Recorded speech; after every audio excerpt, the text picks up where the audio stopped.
A Georgia man has been sentenced to 15 years in prison after he gave his son the gun used to kill 2 students and 2 teachers at Appalachia High School. Colin Gray's sentencing Thursday comes a few days after his son Colt was sentenced to life in prison without parole.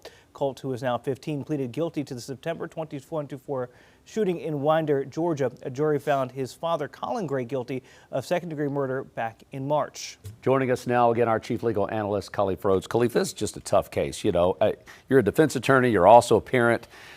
This would have been, I feel like anyway, unthinkable a decade ago, right? Where a parent is now possibly going to prison because of what their child did, whether or not they, had anything legally to do with it. How significant is a case like this when it comes to parent responsibility? Massive. For decades, prosecutors attempted to hold shooters responsible, and now you've seen this push over the last few years of, okay, you have the Michigan case with the Crumbleys. They're the first known in the country to be convicted of a connection to a mass shooting event, but it wasn't for murder, it was involuntary manslaughter. You have companies like with the Remington Arms with Sandy Hook, we're connecting them with civil liability where that was extremely hard to do. So everyone's looking for ways to find accountability when you have these shooters. Now the parents for the multiple times are trying to find them ways to get outside of the liability.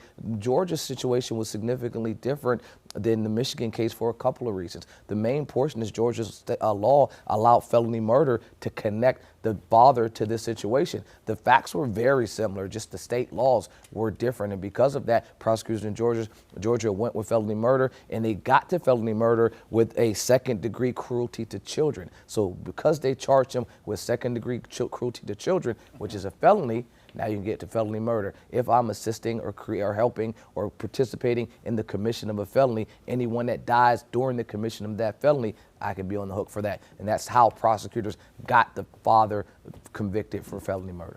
Khalif, a lot of times when you talk about criminal cases, you talk about intent, right? The father's intent was never for this to happen. But then it comes to the thing of negligence. This guy had a shrine in his room of another school shooter. You gifted him an AR-15 and said, hey, if you behave well, this could be your gun one day. But giving a gun to somebody who authorities say he should have known, is this just a case of you should have known better?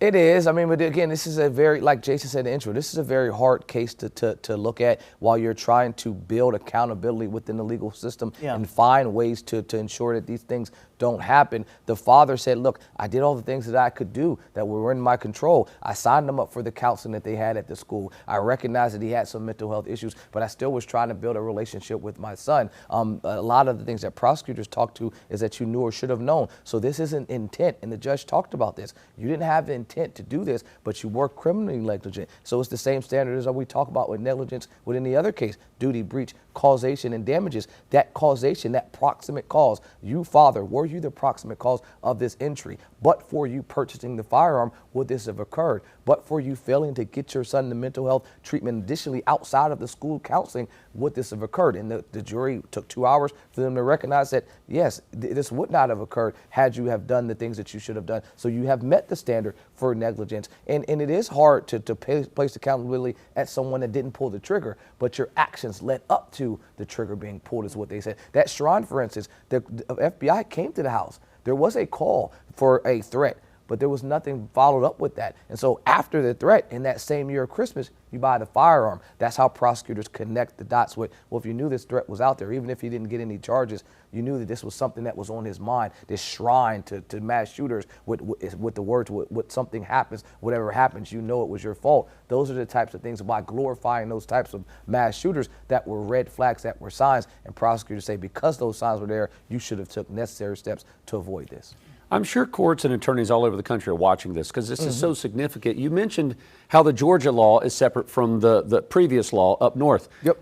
Do you see something ever being standardized across the country so that if the same crime happened at another state, say Utah or whatever, the charges should be the same from Georgia to Minneapolis to Utah? Do you see this ever being federalized? I doubt something on the federal level like this could occur. I mean, obviously you could bring federal charges, but every individual state will have their own laws that they promulgate, and so their laws will be taken from some type of model laws. And when you're drafting these and creating these, you're going to have your individual state general assemblies, your individual legislators deciding what laws will be more applicable for the individual states. And Michigan just didn't have a way for prosecutors to connect felony murder to that case because it was literally the exact same facts. The very unfortunate situation in Georgia is this was almost avoided. That very morning when it happened, they were tipped off that something was going to happen, and they went to a kid with the same name, just the wrong kid.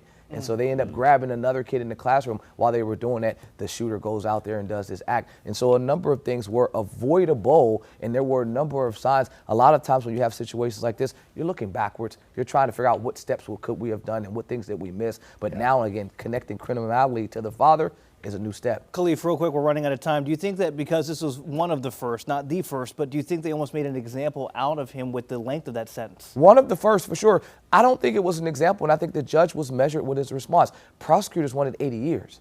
They didn't get 80 years. His defense attorney, they wanted 20 years, 10 for time served, 10 incarcerated, and 10 for probation. I don't think this was sending a message type of thing. I think the judge did it exactly as the book required, and he wasn't going to be harsher than required. This is a newfound territory. You're swimming in different types of uncharted water for him to say, now this father is going to be held accountable for the actions of a child.